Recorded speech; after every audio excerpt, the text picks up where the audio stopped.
Shape के अंदर में हम लोग अलग अलग तरह का शेप इंसर्ट करना सीखेंगे। जैसे बहुत तरह का शेप यहाँ पे है ना।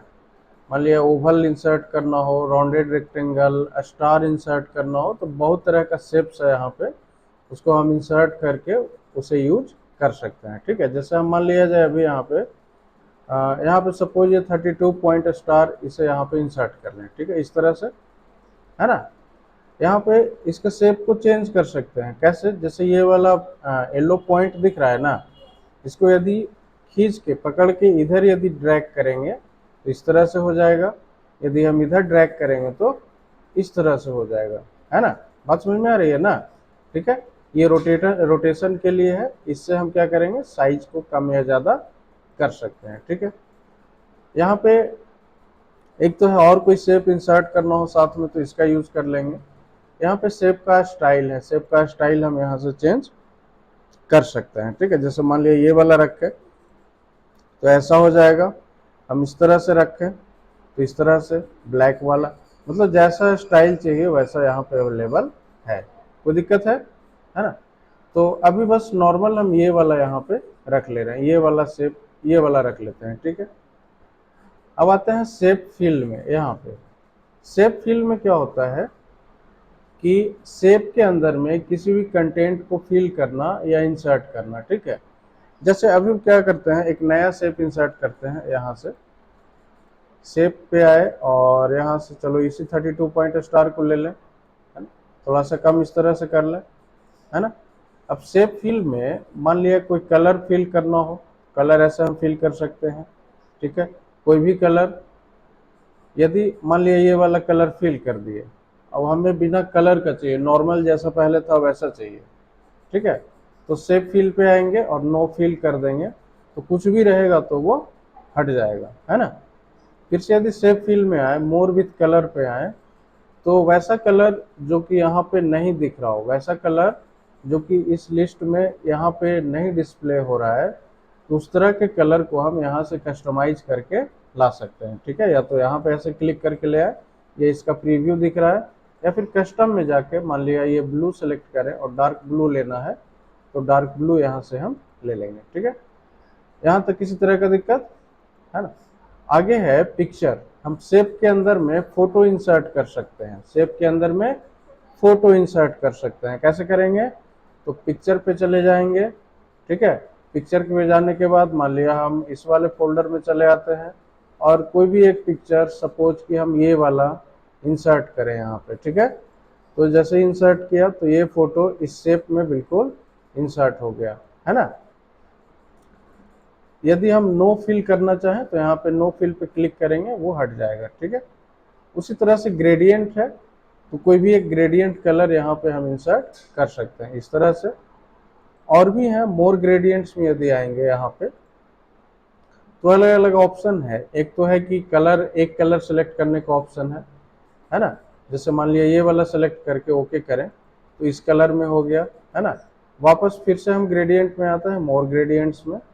यदि हम यहाँ पे 2 कलर सेलेक्ट करें, 2 कलर, तो यहाँ पे 2 कलर का कॉम्बिनेशन सेलेक्ट हम कर सकते हैं। ठीक है, सपोज कि इसमें येलो ले लें ऊपर वाले में और कलर 2 में हम ग्रीन ले लें, है ना।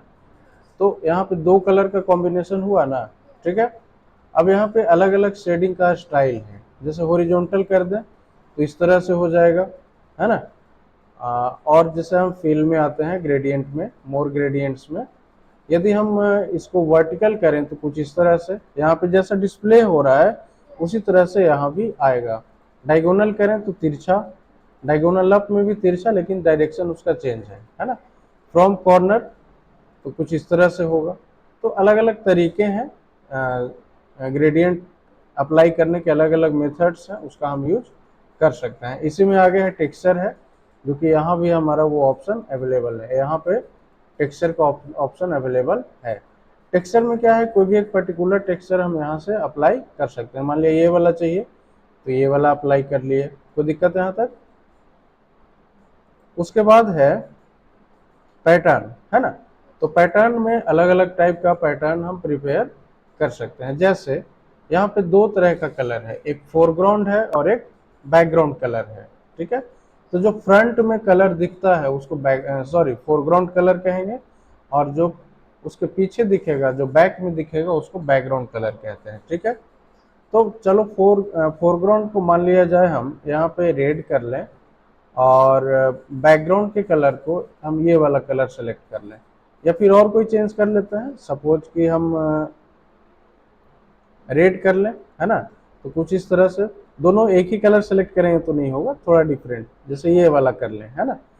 अब उसके बाद इसमें से कोई भी एक पैटर्न सेलेक्ट करना पड़ेगा, इसमें से कोई भी एक पैटर्न सेलेक्ट करना पड़ेगा। ठीक है, तो मान लो हम ये वाला सेलेक्ट करते हैं। ठीक है, उसके बाद ओके कर देंगे।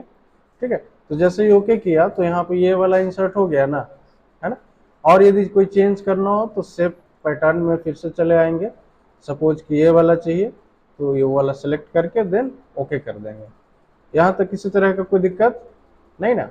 तो सेव फिल वाला सारा ऑप्शन क्लियर है। ठीक है, आगे हम सीखते हैं सेव आउटलाइन के बारे में। सेव आउटलाइन में हम लोग, आउटलाइन का मतलब कि इस शेप का एक्सटर्नल एरिया, बाउंड्री जिसको हम बॉर्डर कह सकते हैं। ठीक है ना, तो बॉर्डर में भी हम कस्टमाइजेशन कर सकते हैं। अभी फिलहाल क्या करते हैं, इस शेप में जो भी फिल है उसमें कोई नॉर्मल सा एक कलर फिल, जैसे ये वाला हम फिल कर लें। ठीक है, अब चले आते हैं आउटलाइन में, और यहाँ पे नो आउटलाइन यदि करेंगे तो आउटलाइन हमारा गायब हो जाएगा। जैसे आउटलाइन में अभी हम ये वाला कलर सेलेक्ट करें, येलो, तो हल्का सा येलो कलर दिख रहा है। एक काम करते हैं, अभी नहीं डिस्प्ले हो रहा है, हम इसका जो है मोटाई इसके बॉर्डर का थोड़ा सा बढ़ा लें यहाँ से। ठीक है, इतना कर दें, है ना। यहाँ तक कोई दिक्कत, यानी कि वेट वाले इस ऑप्शन से हम किसी भी बॉर्डर के मोटाई को बढ़ा सकते हैं। ठीक है ना। अब यदि हम यहाँ पे शेप के कलर को चेंज करते हैं, सॉरी बॉर्डर के कलर को, आउटलाइन के कलर को चेंज करते हैं, तो चेंज हो रहा है ना। जैसा कलर चाहिए वैसा यहाँ से हम ले सकते हैं। ठीक है, सपोज ये वाला चाहिए तो ऐसा ले लेंगे। उसके बाद मान लिया कि और कोई कलर चाहिए, और कोई कलर, तो यहाँ से हम कस्टमाइज कर सकते हैं। ठीक है, शेप आउटलाइन में फिर है ये वाला, ये तो अभी बताया हमने जस्ट। मान लिया यहाँ पे 6 पीटी लें, तो यहाँ पे सामने में 6 पीटी तक ही दिख रहा है। मोर लाइंस में यदि हम आएंगे तो यहाँ से हम मैनुअल इसको बढ़ा सकते हैं, है ना। यहाँ से जितना चाहिए, या तो ऊपर की तरफ क्लिक करके, या फिर मैनुअली हम डायरेक्टली टाइप कर लें। मान लिया सपोज यहाँ पे हम कंसीडर कर लें, मान लिया 15 एक ही बार कर दें और इंटर करें, तो एक ही बार में ये बढ़ गया। ठीक है ना, तो मैनुअल भी कर सकते हैं और बाय ऑप्शन भी हम कर सकते हैं। ठीक है, इसमें पैटर्न है, आउटलाइन में हम पैटर्न भी अप्लाई कर सकते हैं। ठीक है, तो एक काम करते हैं, पहले इसका मोटाई बढ़ा लें, मोर लाइंस में जाएं और यहाँ से इसके मोटाई को, बॉर्डर के मोटाई को थोड़ा सा इंक्रीज कर लें, सपोज इतना रखते हैं। तो अब हम जो भी पैटर्न अप्लाई करेंगे वो स्पष्ट रूप से दिखेगा। ठीक है, तो पैटर्न में चले आते हैं, और यहाँ से अभी जो बताया था शेप फिल के अंदर में, यहाँ पे कोई एक कलर सेलेक्ट कर लें। सपोज कि हम ग्रीन नहीं सेलेक्ट करते हैं, ग्रीन में पता नहीं चलेगा, रेड कर लेते हैं, और एक कलर वाइट ही रहने देते हैं। एक कलर हम वाइट या ब्लैक रहने दें, तो ब्लैक में कुछ इस तरह से, और ये वाला ऑप्शन सेलेक्ट करके और ओके करते हैं। तो इसका क्या हुआ कि इसका बॉर्डर या आउटलाइन इस शेप का चेंज हो गया ना। ठीक है, तो ये आसानी से हो जाएगा, इसमें कोई दिक्कत नहीं है। Very good. उसके बाद हम शेप को चेंज कर सकते हैं। शेप को चेंज यहाँ से करेंगे, जैसे मान लिया अभी हम ये वाला शेप ले लें तो ये इस तरह से ढल जाएगा, है ना। इस तरह से यदि लें तो ये इस शेप में कन्वर्ट हो जाएगा। मतलब जैसा ज़रूरत हो वैसा शेप में हम इसको कन्वर्ट कर सकते हैं। ठीक है, तो शेप चेंज का मतलब समझ में आ गया, कोई दिक्कत है ना। अब है, अगला है शैडो इफेक्ट। तो शैडो मतलब छाया होता है, शैडो मीन्स छाया। जैसे हम लोग खड़ा होते हैं ना कहीं भी, तो जब धूप पड़ती है, रोशनी आती है, तो हमारा एक शैडो क्रिएट होता है, छाया बनता है। तो उसी तरह से हम शैडो इस शेप में अप्लाई कर सकते हैं। मान लिया अभी ऐसे, तो यहाँ पे उसके पीछे में शैडो जनरेट हुआ ना, मान लिया इस तरह से हम जनरेट कर सकते हैं, इस तरह से, ऐसा। तो अभी चलो एक हम ये वाला अप्लाई करते हैं। ठीक है, इस तरह से अप्लाई कर दिया तो शैडो बैकग्राउंड में दिख रहा है। ठीक है, अब शैडो का कलर भी हम चेंज कर सकते हैं यहाँ से, है ना। यहाँ से सपोज कि हम रेड रखें तो शैडो का कलर यहाँ पे रेड हो रहा है, रेड कर दें तो ये वाला कलर यहाँ पे ध्यान दो, यहाँ पे रेड हो चुका है ना। यहाँ पे 4 ऑप्शंस और हैं यहाँ पे। ये वाला, ये क्या है कि शैडो को मूव करेगा, शैडो को मूव करेगा। मूव मीन्स ऊपर नीचे दाएं या बाएं करेगा। सपोज कि हम यहाँ पे क्लिक करते हैं तो शैडो मूव हो रहा है ना, यहाँ पे क्लिक करते हैं तो शैडो मूव हो रहा है, इस तरफ यदि क्लिक करें तो शैडो मूव हो रहा है ना। यानी कि लेफ्ट में करेंगे तो लेफ्ट साइड होगा, राइट में करेंगे तो राइट साइड, अप डाउन जैसे करेंगे वैसे हमारा शैडो मूव होगा। मान लिया नीचे करेंगे तो नीचे होगा। यदि शैडो हटाना है, शैडो को रिमूव करना है, तो हम इस पे क्लिक कर देंगे, हट जाएगा। या फिर हम ये बीच वाले ऑप्शन पे क्लिक करेंगे, यहाँ पे मिडिल में हम यदि क्लिक करेंगे तो भी शैडो हमारा रिमूव हो जाएगा। यहाँ तक कोई दिक्कत नहीं ना। उसके बाद है 3D इफेक्ट, ठीक है। तो 3D इफेक्ट क्या करेगा कि किसी भी शेप को, है ना, 3D में कन्वर्ट करेगा, इन 3 डायमेंशनल इमेज में या शेप में कन्वर्ट करेगा, ठीक है। जैसे यहाँ पे यदि हम क्लिक करें, ठीक है, और ये वाला शेप यहाँ पे लें इस तरह से, अभी ऐसा ले लेते हैं तो 3D में कन्वर्ट हो गया ना, है ना। और इसमें और भी ऑप्शंस है, जैसे हम इस तरह से ले लें, मान लिया ये वाला ऐसा हम ले लें तो 3D में कन्वर्ट हो गया। अब इसको यदि घुमाएंगे तो इस तरह से ये रोटेट होगा। यहाँ से हम इसके साइड को, है ना, जो कॉर्नर है, जो पॉइंट है, उसको कम या ज़्यादा इस तरह से हम कर सकते हैं। 3D इफेक्ट में बहुत सारे हैं, सबको यूज करके देखना पड़ेगा, ठीक है ना। तो करके देखे थे, है ना, चलो अच्छी बात है। तो सबको यूज करके देखना पड़ेगा। उसी में है 3D कलर, यहाँ पे तो 3D कलर में कोई भी कलर, मान लिया ये वाला कलर येलो हम सेलेक्ट कर सकते हैं, जैसा जरूरत हो वैसा हम सेलेक्ट कर सकते हैं। 3D का डेप्थ यहाँ से हम, जैसे ये वाला यदि इसको हम आगे बढ़े तो उसका डेप्थ 3D का बढ़ेगा, ठीक है। 3D का डायरेक्शन हम यहाँ से चेंज कर सकते हैं, यहाँ से जैसे ऐसा इस तरह से, है ना, डायरेक्शन यहाँ पे चेंज होगा। लाइटनिंग इसका हम यहाँ से बदल सकते हैं, चेंज हो रहा है ना। उसके बाद सरफेस कैसा रखना हो, मेटल हो, सॉरी हाँ मेटल, सॉरी मैट है, प्लास्टिक है, मेटल है ना। और फिर वायर फ्रेम है तो वायर फ्रेम में ऐसा दिखेगा, मेटल है, प्लास्टिक में ऐसा दिखा। तो अलग अलग तरीके का यहाँ पे फंक्शंस है, अलग अलग तरीके का स्टाइल है ना। चाहे उसे डायरेक्शन के रूप में चेंज करें, लाइटनिंग के रूप में, है ना, और या फिर डेप्थ के रूप में या कलर के रूप में, जैसे चेंज करना हो वैसे हम अपने हिसाब से कस्टमाइज कर सकते हैं, ठीक है। इसमें ये वाला ऑप्शन है, ये 3D को रोटेट करेगा, ठीक है ना। टिल्ट अप, टिल्ट डाउन, ये टिल्ट राइट और ये टिल्ट लेफ्ट। टिल्ट मतलब किसी चीज को झुकाना या घुमाना, ठीक है, इस तरह से। तो क्या हो रहा है, इस तरह से ये रोटेट हो रहा है ना, टिल्ट हो रहा है। ऐसा करेंगे तो इस तरह से होगा, ये इस तरह से घूमेगा। यदि हम इस तरह से करें, यहाँ पे क्लिक करें तो ये इस तरह से यहाँ पे नेविगेट होगा। कोई प्रॉब्लम है यहाँ तक नहीं ना। आगे है पोजीशन, ठीक है। पोजीशन भी इससे पहले बता चुके हैं एक बार, है ना। दोबारा रिपीट कर देते हैं। जैसे हम इस शेप के साइज को थोड़ा छोटा कर लें, यहाँ पे रख लेते हैं, और इसके डेप्थ को थोड़ा सा कम कर लें, ठीक है, इतना रख लेते हैं। पेज के साइज को थोड़ा सा कम कर लें यहाँ पे, ताकि पूरा पेज एक बार में दिखे। पोजीशन पे सपोज अभी हमारा ये कहाँ है, लेफ्ट साइड में, ये हमारा, है ना। तो जिस तरह का यहाँ पे सेलेक्ट करेंगे, ये हमारा क्या हो गया, टॉप सेंटर, ठीक है। ये हो गया राइट, है ना, टॉप राइट। ये वाला हो गया मिडिल राइट, और ये वाला हो गया सेंटर, बिल्कुल बीच में, है ना। ये वाला लेफ्ट मिडिल में, है ना, मिडिल लेफ्ट में। और ये वाला बॉटम में चला जाएगा, बॉटम लेफ्ट, और ये बॉटम राइट, और ये वाला बॉटम सेंटर, ठीक है। इस तरह से हम नेविगेट करके, सॉरी, इस पर क्लिक करके हम इसको कस्टमाइज कर सकते हैं। इसके पोजीशन को हम चेंज कर सकते हैं। यहाँ तक कोई दिक्कत है नहीं ना।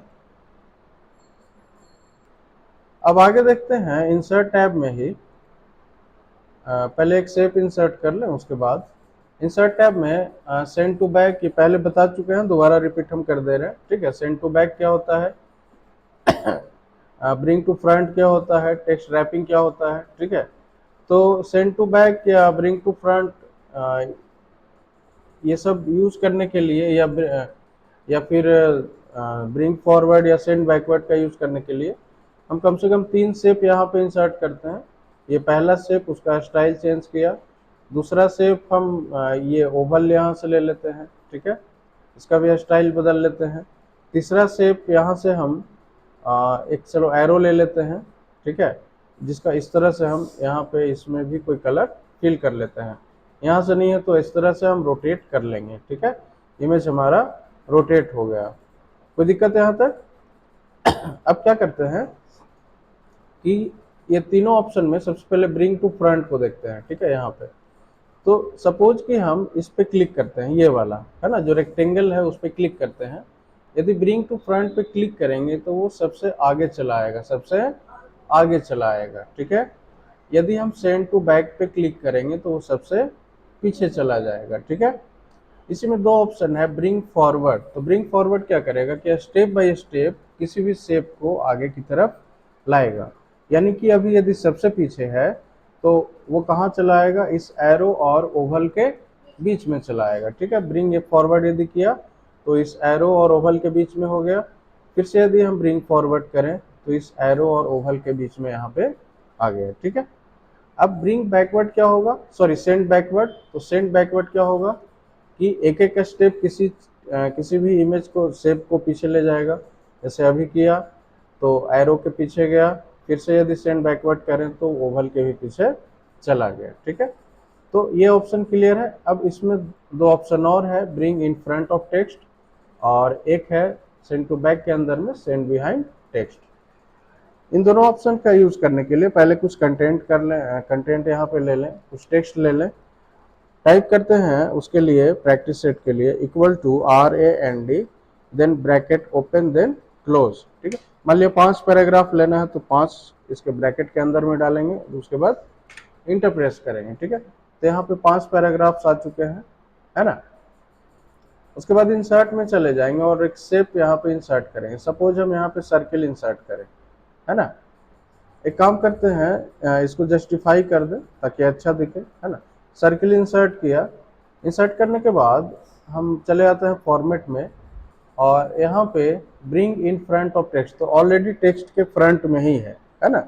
ऑलरेडी जो हमारा टेक्स्ट है उसके आगे है ये, है ना। तो सबसे पहले क्या करते हैं, send behind text, send behind text यहाँ पे क्लिक करेंगे तो बिल्कुल ये टेक्स्ट के पीछे चला गया। चलो यहाँ पे कोई कलर इसमें डाल लें, है ना। यहाँ तक कोई इशू नहीं ना। उसके बाद जैसे ही हम करेंगे bring in front of text तो ये टेक्स्ट के आगे चला आएगा, टेक्स्ट के आगे चला आएगा। यहाँ तक कोई दिक्कत? उसके बाद है टेक्स्ट रैपिंग। टेक्स्ट रैपिंग क्या होता है कि शेप के अकॉर्डिंग, है ना, यानी कि शेप जिस तरह से जगह कवर करेगा उसके अकॉर्डिंग हमारा टेक्स्ट क्या होगा, कन्वर्ट हो जाएगा। बात समझ में आ रही है ना। जैसे जैसे हम इन लाइन विथ टेक्स्ट करें तो क्या होगा, शेप हमारा एक पर्टिकुलर लाइन के साथ एडजस्ट हो जाएगा। जैसे यू है ना, तो यू से पहले हमारा ये शेप आ गया, यानी कि एक लाइन में वो हो जाएगा, ठीक है। फिर से हम यदि स्क्वायर करें तो हमारा शेप क्या है, स्क्वायर के जैसा, है ना। स्क्वायर शेप में जगह यहाँ पे कवर वो करेगा, है ना। फिर से यदि हम टाइट करें तो बिल्कुल जैसा शेप है वैसा ये जगह ऑक्यूपाई करेगा, जगह वो कवर करेगा। फिर से यदि बिहाइंड टेक्स्ट करें तो वो टेक्स्ट के पीछे जाएगा, ये बता चुके हैं। इन फ्रंट ऑफ टेक्स्ट करें तो टेक्स्ट के आगे चला आएगा, है ना। उसके बाद टॉप एंड बॉटम करें तो ये क्या करेगा, अपने आसपास के स्पेस को, अगल बगल के जगह को, लेफ्ट राइट को छोड़ देगा और सारे कंटेंट को या तो ऊपर या फिर नीचे शिफ्ट करेगा, है ना। आगे फिर से आते हैं थ्रू। तो थ्रू और ये वाला ऑप्शन टाइट, ये दोनों लगभग एक है ना। ये भी क्या होता है, शेप के अकॉर्डिंग जगह कवर करता है, ठीक है। उसके बाद एडिट रैप पॉइंट्स है। तो एडिट रैप पॉइंट्स क्या होगा कि शेप में यदि हम इस तरह से रैप पॉइंट को पकड़ के यदि आगे की तरफ ड्रैग करें, है ना, तो हमारा टेक्स्ट क्या होगा, उसी के अकॉर्डिंग यहाँ पे वो शिफ्ट कर जाएगा। यहाँ तक इस तरह का दिक्कत नहीं ना। अब आगे आते हैं अलाइनमेंट। अलाइनमेंट में ऑलरेडी ये बता चुके हैं, लेफ्ट सेंटर राइट, है ना, अलाइन टॉप, तो ये ऑलरेडी हम इसमें पोजीशन में बता चुके हैं, ठीक है, ये हो जाएगा आसानी से, ठीक है। आगे है इसमें ग्रुप, ठीक है ना। ग्रुप का मतलब होता है कि दो इमेज को एक साथ लाना। ग्रुप का मतलब क्या होता है कि दो इमेज को एक साथ लेके आना, है ना। एक काम करते हैं, जो भी यहाँ पे टेक्स्ट है सबको डिलीट कर लें पहले, ठीक है। ये सारा डिलीट हो गया, वापस से हम इंसर्ट कर लेते हैं। यहाँ पे ग्रुप ऑप्शन का यूज करने के लिए कम से कम 3 शेप चाहिए, कम से कम 2 शेप तो चाहिए ही चाहिए, है ना, तभी हम ग्रुप ऑप्शन का यूज कर सकते हैं। ग्रुप का मतलब होता है कि दो या दो से अधिक शेप को हम एक साथ जोड़ेंगे। ग्रुप का मतलब क्या होता है कि दो या दो से अधिक शेप को एक साथ ऐड करना। बात समझ में आ रही है ना। जैसे अभी हम इस शेप को पकड़ के यदि ड्रॉ मूव कर रहे हैं तो सिर्फ ये वाला मूव हो रहा है, इसको यदि मूव करेंगे तो सिर्फ ये वाला, इसको मूव करेंगे तो सिर्फ ये वाला मूव हो रहा है, ठीक है। तो यहाँ पे यदि हम दो इमेज को सिलेक्ट कर लें, अभी यहाँ पे ध्यान देना है कि ग्रुप हाईलाइटेड है, हाईलाइटेड ये नहीं है। यदि इसको हाईलाइट करना है तो कंट्रोल बटन प्रेस करेंगे और इस ओवल पे या सर्किल पे क्लिक करेंगे तो ये हाईलाइट हो गया ना। हम इस रेक्टेंगल को भी सिलेक्ट करेंगे कंट्रोल बटन का यूज करके, तो ये भी सिलेक्ट हो गया, ठीक है। हम इसको यहाँ से यदि ग्रुप कर दें तो तीनों इमेज एक साथ हो गया, ठीक है। यहाँ पे यदि अनग्रुप कर दें तो तीनों अलग अलग हो जाएगा, ठीक है, तीनों यहाँ पे अलग होगा। रीग्रुप में क्या होगा यहाँ पे कि वापस से वो ग्रुपिंग में आ जाएगा, ठीक है। तो ग्रुप करने से क्या फायदा होता है कि जितना भी इमेज है सबको हम एक साथ जोड़ सकते हैं, ठीक है। बाद में जरूरत होगा तो अनग्रुप कर लेंगे, वो ग्रुपिंग से हट जाएगा। कोई दिक्कत यहाँ तक नहीं ना। अब यहाँ पे आगे है रोटेट वाला ऑप्शन, उसके लिए फिर से एक शेप इंसर्ट करते हैं। चलो शेप नहीं, एक पिक्चर इंसर्ट करते हैं, ज़्यादा समझ में आएगा। पिक्चर चलो डेस्कटॉप से हम कहीं से भी एक ले लें। सपोज कि हम कौन सा पिक्चर ले लें, इसी में ले लेते हैं, ठीक है। इसमें मान लिया हम ये वाला फोटो ले लें, ये वाला, ठीक है। पोजीशन थोड़ा सा चेंज कर लें और साइज को यहाँ पे हम कम कर लेते हैं, ठीक है। रोटेट में आते हैं तो रोटेट में यहाँ पे रोटेट 90 डिग्री, तो इस तरह से रोटेट लेफ्ट 90, ये राइट 90 था, लेफ्ट 90 था।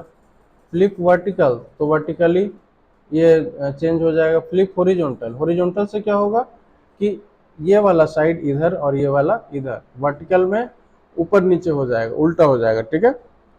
तो इस तरह से फ्लिप वर्टिकल में इस तरह से और हॉरिजॉन्टल में इस तरह से। तो मेरे ख्याल से इसमें किसी तरह की कोई दिक्कत है नहीं ना। इसमें अगला है क्रॉप। क्रॉप क्या करेगा कि किसी भी इमेज के किसी भी पार्ट को क्रॉप कर देगा। क्रॉप मतलब काटना। जैसे हम क्रॉप पे क्लिक करें और यहाँ पे सपोज कि हम इस पार्ट को सिर्फ रखना चाह रहे हैं, तो इतना ही बचा ना, बाकी सब हट गया ना, है ना। मान लिया इतना रखना चाहे तो सिर्फ इतना ही रहेगा। क्लियर है। कंट्रोल जेड से वापस आ जाते हैं। यहाँ पे है साइज में हाइट और विड्थ, ठीक है। तो हाइट और विड्थ के लिए वापस से हम शेप में चलते हैं, फिर से इंसर्ट कर लेते हैं एक शेप। यहाँ पे सपोज ये शेप इंसर्ट कर लिया, कोई कलर डाल दिया यहाँ पे। यहाँ पे यदि हम हाइट को इंक्रीज करेंगे, सॉरी इंक्रीज करेंगे तो बढ़ेगा, कम करेंगे तो हाइट उसका घटेगा। उसी तरह से विड्थ को भी हम इंक्रीज कर सकते हैं और डिक्रीज कर सकते हैं। तो आई होप कि यहाँ तक में किसी तरह का प्रॉब्लम है नहीं होना चाहिए, ठीक है। आगे देखते हैं हम लोग स्मार्ट आर्ट क्या होता है, ठीक है। जैसे इस पर क्लिक करें तो बहुत सारे कुछ लिस्ट के हैं, कुछ प्रोसेस के हैं, तो इसमें से एक ऑप्शन बता देते हैं, बाकी करके देखना है, ठीक है। जैसे हम प्रोसेस वाले में चलें तो सपोज कि हम ये वाला ऑप्शन सेलेक्ट करते हैं, ठीक है ना, या फिर ये वाला सेलेक्ट कर लें यहाँ पे, उसके बाद ओके करते हैं। तो यहाँ पे प्रोसेसिंग का ऑप्शन आ गया। यहाँ से चेंज करना हो तो चेंज कर सकते हैं, है ना। मान लिया उसके जगह पे कोई और रखना हो, जैसे ये वाला रखना हो तो हम ये वाला रख सकते हैं, ठीक है। और भी चेंज करना हो, जैसे हम ये वाला रखना चाहें तो ऐसा रख सकते हैं, ठीक है। इसमें अलग अलग स्टाइल है। जैसे अब इसका यूज कैसे करेंगे, ठीक है ना, इस चीज़ का यूज हम किस तरह से करेंगे तो मान लिया यहाँ पे क्या क्लिक करेंगे, टेक्स्ट वाले ऑप्शन पे क्लिक करेंगे, तो कंप्यूटर का डिफिनेशन बताया था कि सबसे पहले इनपुट होता है, सबसे पहले क्या होता है, इनपुट होता है ना। उसके बाद क्या होता है, उसके बाद प्रोसेसिंग होता है, ठीक है, प्रोसेसिंग, ठीक है। उसके बाद क्या होता है, आउटपुट होता है, ठीक है। उसके बाद क्या होता है, आउटपुट। तो ये क्या हो गया, एक प्रोसेस को दिखा रहा है कि किसी भी चीज का हम पहले इनपुट लेते हैं, उसके बाद उसका प्रोसेसिंग होता है, उसके बाद उसका आउटपुट होता है। बात समझ गया ना। तो ये स्मार्ट आर्ट का काम है। क्लियर है। अब इसी में इसका स्टाइल इस तरह से हम बदल सकते हैं, ठीक है। अब यहाँ भी और तरह के स्मार्ट आर्ट स्टाइल हैं, ठीक है। ये लेआउट हो गया, है ना। यहाँ पे जैसे हम इस तरह से कर लें तो ऐसा हो जाएगा। बहुत सारे डिजाइन्स हैं, उस डिजाइन के अकॉर्डिंग हम इसको कस्टमाइज कर सकते हैं, ठीक है। तो इसमें किसी तरह का दिक्कत है नहीं ना। इसमें एक और ऑप्शन है चार्ट का, ठीक है। तो चार्ट क्या करता है कि ग्राफिकल फॉर्म में किसी भी चीज को रिप्रेजेंट वो करेगा। हम जैसे चार्ट पे क्लिक करें यहाँ पे, ठीक है। इसमें से कोई भी एक पे हम सीख लेते हैं। मान लिया ये कॉलम वाले पे पहले सीख लें, उसके बाद ओके करें। ओके करने के बाद एक एक्सेल फाइल यहाँ पे खुल गया, एक्सेल का। इसमें कैटेगरी 1 2 3 है। यहाँ पे हम क्या करते हैं कि सीरीज 1 है, 3 है, सॉरी 2 है, 3 है, ठीक है। यहाँ पे हम नाम दे देते हैं, क्या देते हैं, नेम, सॉरी यहाँ पे नाम कुछ कैंडिडेट का लिख देते हैं, जैसे पंकज, ठीक है, दिनेश, राहुल, है ना। उसके बाद संगम, ठीक है। मान लिया और नीचे नाम देना है तो इंटर बटन प्रेस करेंगे और यहाँ पे एक और नाम जैसे राकेश, इस तरह से नाम यहाँ पे इंटर कर दिया, है ना। उसके बाद ये ऑटोमेटिक यहाँ पे आ गया। यदि ऑटोमेटिक नहीं आया तो इस तरह से पकड़ के हम नीचे ड्रैग एंड ड्रॉप कर सकते हैं, ठीक है। उसके बाद इसमें नंबर वैल्यू इंटर करना है ना।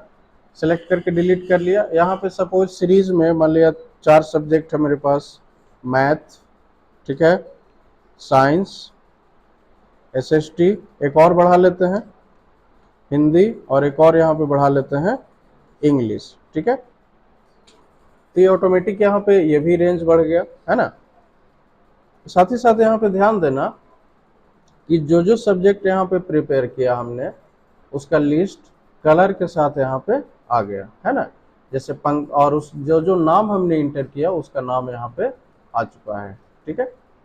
अब यहाँ पे डेटा फिल करते हैं, ठीक है। तो डेटा मैनुअल फिल भी कर सकते हैं या फिर रैंडमली यदि फिल करना हो तो ऐसे सेलेक्ट कर लेंगे इतने को और इक्वल टू प्रेस करेंगे, RAND, रैंड, रैंड बिटवीन।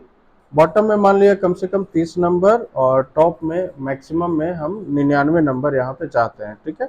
यदि नहीं समझ में आएगा तो मैनुअली टाइप कर लेना, ठीक है। इसलिए एक्सेल अभी बताया नहीं गया है। बात समझ गए। यदि नहीं समझ में आएगा तो मैनुअल टाइप कर लेना। कंट्रोल इंटर किया, नंबर आ चुका है यहाँ पे। यहाँ पे राइट क्लिक करेंगे, कॉपी करेंगे और राइट क्लिक करके पेस्ट स्पेशल करेंगे और वैल्यू को पेस्ट कर लेंगे, ठीक है। उसके बाद यहाँ से इसको क्लोज कर लेंगे, ठीक है। क्लोज करने के बाद यहाँ पे ध्यान दो कि ये चार्ट प्रिपेयर होके आ चुका है, ठीक है। पेज को थोड़ा छोटा कर ले।